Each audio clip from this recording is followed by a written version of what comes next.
कुखुरो ल्याइदिएछु।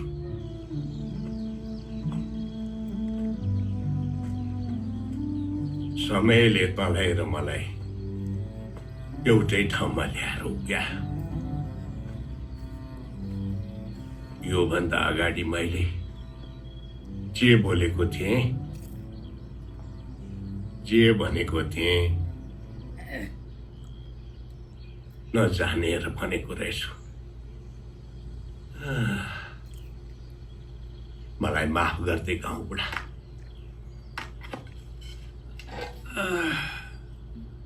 जिन्दगीमा कहिलेकाहीँ यस्तो समय पनि आउँदो रहेछ जहाँ एउटा निर्णय लिनुपर्ने हुन्छ, पाना पल्टाउने कि किताबै बन्द गर्ने।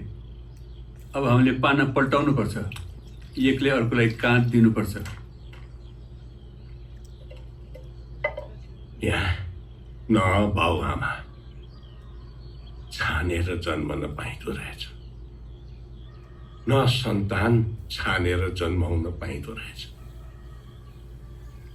छानेर पाइने भने त तँ जस्तो साथी रहेछ। त्यसो भए मैले भनेको कुरामा तँलाई माइलाले काठमाडौँ बोलाएको छ, त जानुपर्छ। जा, त्यो माइलाको मुख देखेपछि कान्छाको पिर घट्छ कि?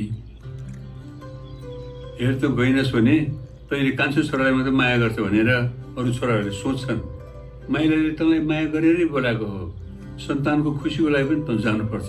त्यसकारण जा, गएर 2-4 दिन बस, रमाइलो उतै बस, नभए यता घर छँदैछ।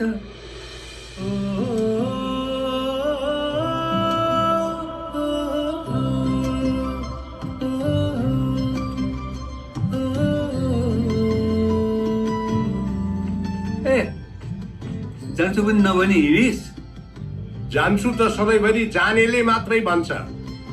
म त माइलालाई लिएर फर्कन्छु। तेरो जस्तो एउटा मात्रै छोरा हो र च्यान खन्नु?